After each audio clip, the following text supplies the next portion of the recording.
My name is Lois Porter, she, her pronouns. The book group, commonly referred to as BIPOC, meets online once a month to discuss books written by Black, Indigenous, and authors of color. A subset of the group chooses the books that we will read. I imagine that most of you know that reading books is good for you. One particular way it benefits us is increasing our capacity for empathy. Research has shown that reading literary fiction, stories that explore the inner lives of characters, results in a heightened ability to understand the feelings and beliefs of other people. This ability has been dubbed the theory of mind by researchers, a set of skills essential for building, navigating, and maintaining social relationships.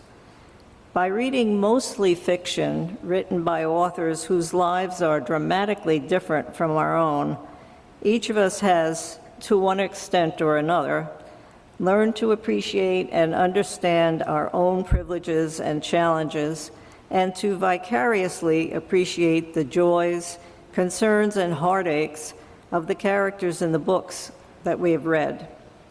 We hope some of you will be motivated to join us after listening to our reflections on several books we have read.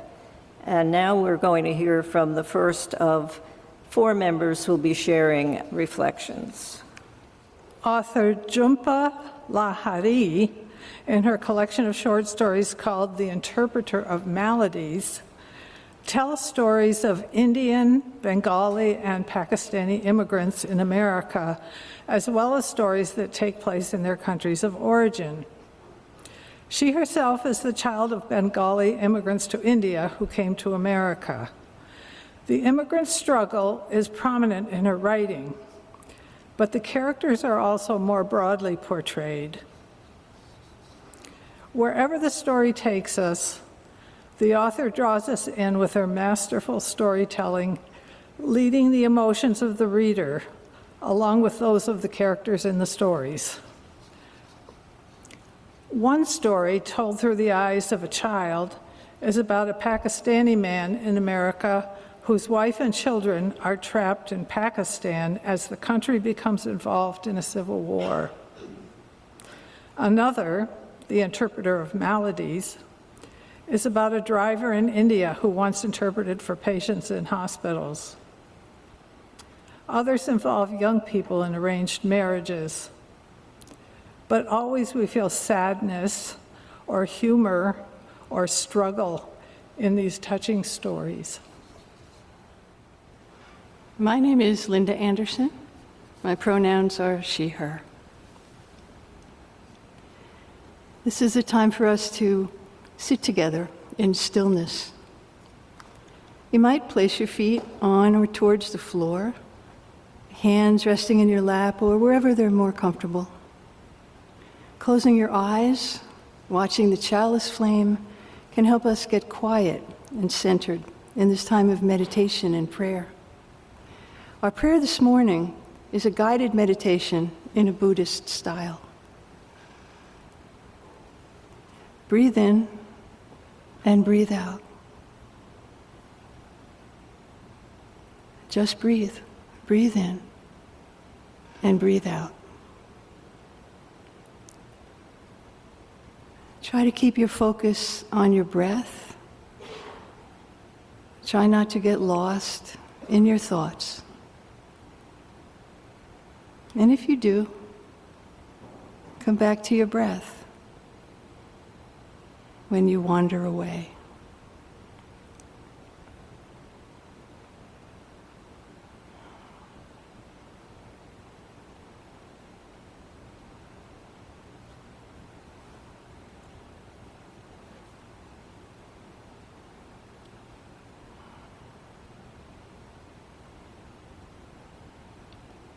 For these next moments, there's nothing else to do, and there's nowhere else to go.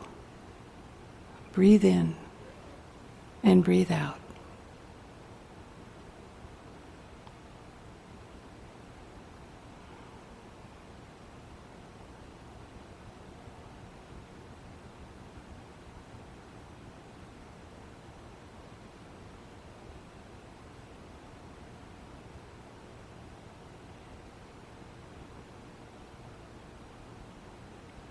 Our world is one world, just like a ship that bears us all. We contain multitudes. We are similar, and we are different. We are interconnected.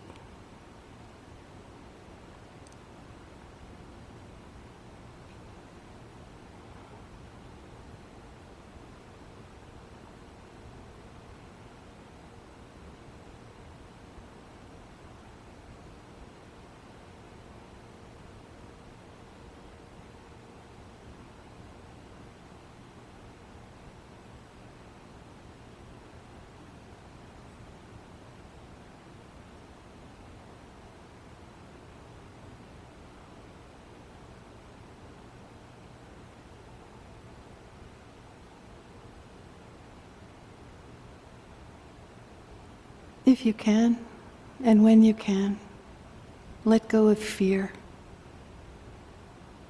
Let go of superiority. Let go of inferiority. Embrace love.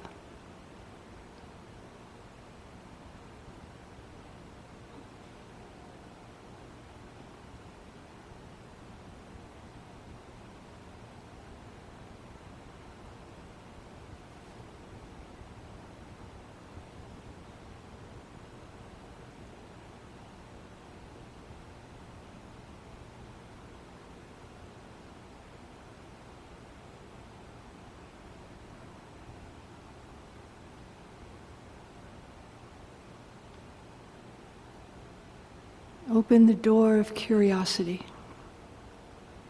Curiosity about the similarities, about the differences. Listen to each other's stories.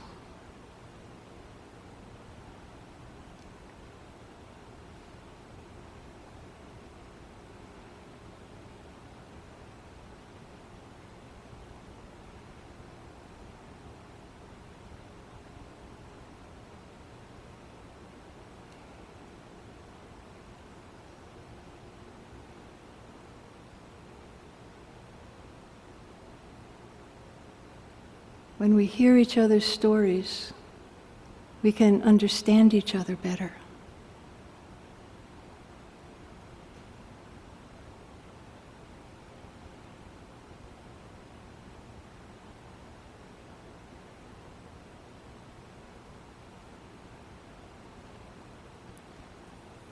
When we understand each other better, the chances for peace and for justice grow stronger.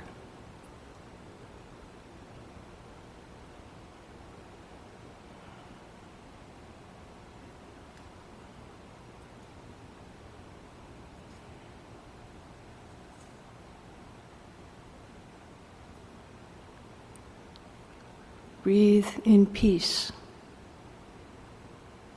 Breathe out love. Breathe in love. Breathe out peace.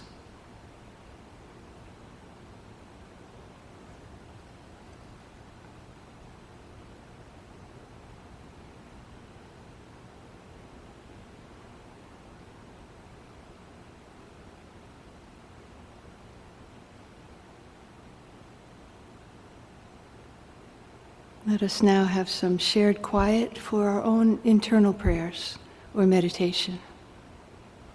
Maria will play some music to help us gently continue on with the service when our quiet time comes to an end.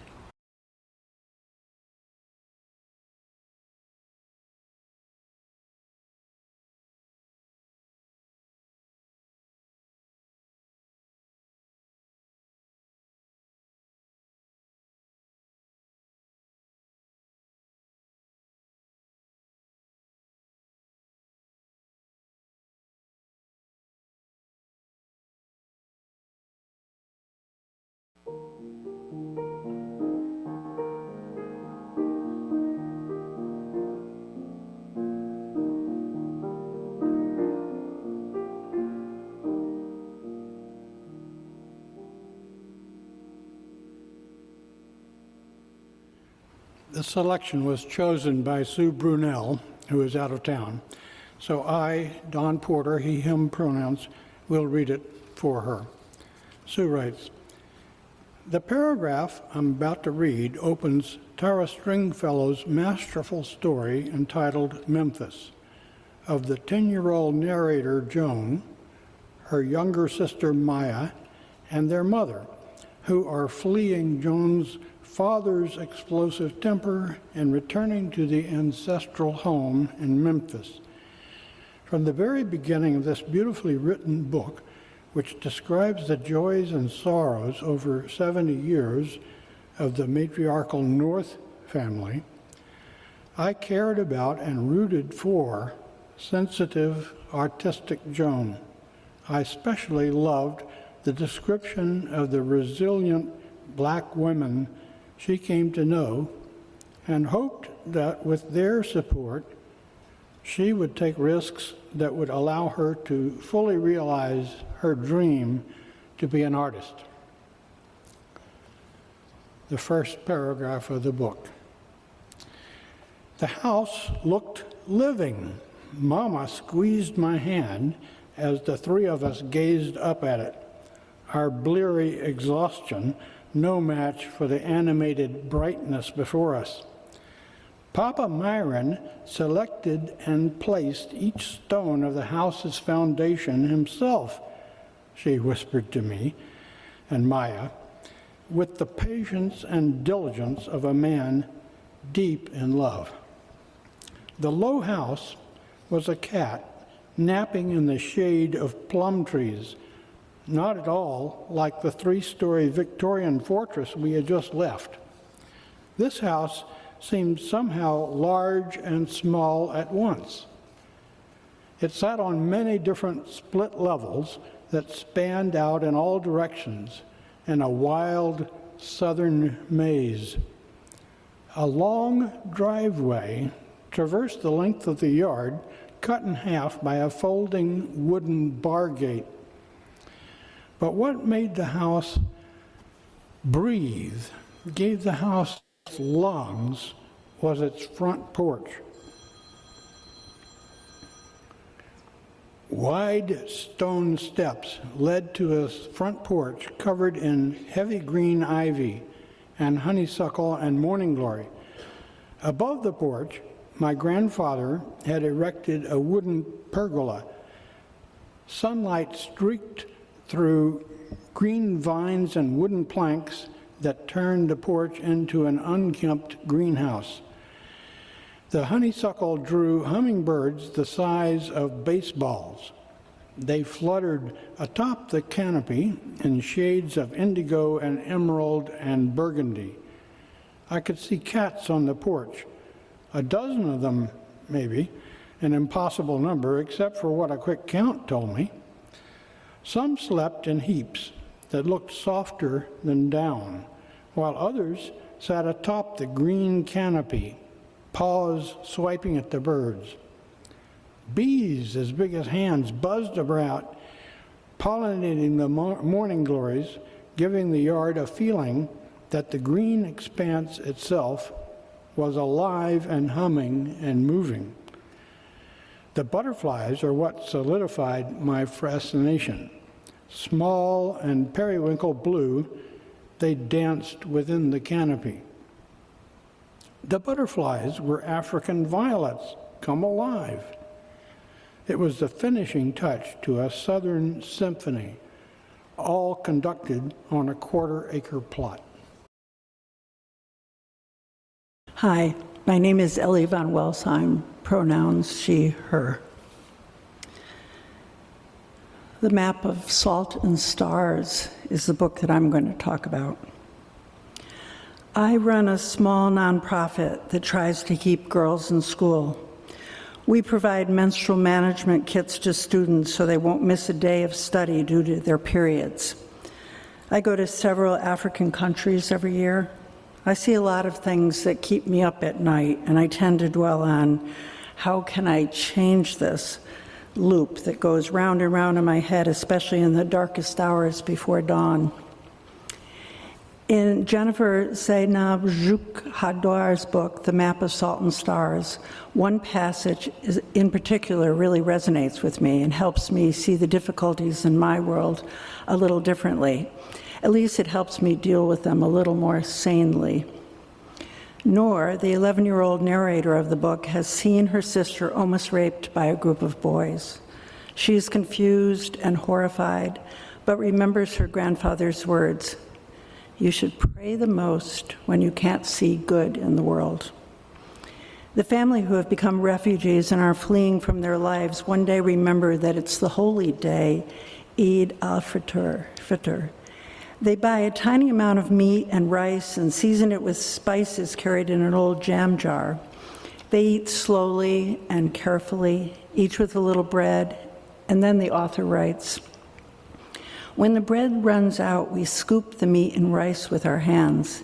It tastes like laughing and warm blankets and dry socks and bedtime stories."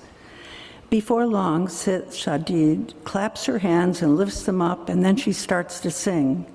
It's a folk song I've never heard, but the words don't matter because pretty soon everyone is humming or singing too. We all get up and clap around the gas canister and pot, and then we link hands and dance. And I know this dance is for everybody at once and for God, and I hope He knows we are all grateful that we're together. Reading this book, I traveled with this family as a Syrian refugee. It's terrifying and exhausting. I felt hungry, hot, and then sometimes way too cold. Mostly I felt lonely, frightened, and hopeless. Of course, it's not the real thing for me, but Ju Hadwar's storytelling gives me a sense of how difficult this would be. I felt like I was immersed in the culture. I wondered, am I as resilient as these characters? They danced. They were grateful to be together. The book I'm going to talk about is entitled The Sympathizer by Viet Thanh Nguyen. It was difficult for me to read because it told the Vietnamese War like it was from the standpoint of Vietnamese American people. I was in graduate school in the 60s, the mid-60s, and opposed to the war like many other college students. Reading this book helped me realize just how naive I was and probably still am. The author points out that we Americans tend to think of ourselves pretty much always as the center of the narrative. We tend to think of men and women fighting over there. We prefer to separate war stories from immigrant stories. Most Americans don't understand how many of the immigrants and refugees in the U.S. have fled from wars that this country supported militarily and financially. For the 4 million Vietnamese in the United States, the war has never ended. The trauma of lost lives, homeland, extreme violence has affected the second and third generations of families who exited Vietnam as a result of the war. And the author, who came to the U.S. when he was 4, shares his anger as being perceived as the other, the gook, the foreigner, no matter how perfect his English, how American his behavior. The principal character in the novel was born to a Vietnamese mother and fathered by a French priest who did not publicly acknowledge him as his son. So he went through life being referred to as a bastard, despite his obvious intelligence and skills. He gets used to being referred to this way, but he's angry about the fact that he is in the U.S. only because the U.S. fought a war that killed 3 million Vietnamese, not counting over 2 million others who died in Laos and Cambodia. The following quote is from a piece the author wrote entitled, "Our Vietnam War Never Ended." We can argue about the causes for wars and the apportionment of blame, but the fact is that when war begins and ends over here with the support of citizens for the war machine, With the arrival of frightened refugees fleeing wars, we have instigated. Telling these kinds of stories, or learning to read, see, and hear family stories as war stories, is an important way to treat the disorder of our military-industrial complex. For rather than being disturbed by the idea that war is hell, this complex thrives on it. The author doesn't just hold the U.S. accountable, however. He's also quite critical of South Vietnamese culture and politics and Vietnamese communism. There's a lot of blame to spread around. He states, everyone in this book, especially our protagonist, is guilty of some kind of terrible behavior. For me, the ability to acknowledge that we are all both human and inhuman at the same time is really critical, because that acknowledgement also characterizes dominant culture. For example, in movies, American movies that is, about the Vietnam War, Americans want to be on screen regardless of whether they have to be villains or anti-heroes. It's much better to be able to do that than to be the virtuous human extra in the margins. Dominant culture is perfectly willing to feature inhumanity. We're seeing an awful lot of that in politics right now. It makes for a great movie and it makes for great art. Being able to present a narrator who is both human and inhuman was this author's way of challenging our Vietnamese subordination in dominant culture. And except for my little parenthesis, that's the end of the quote. I certainly highly recommend this book.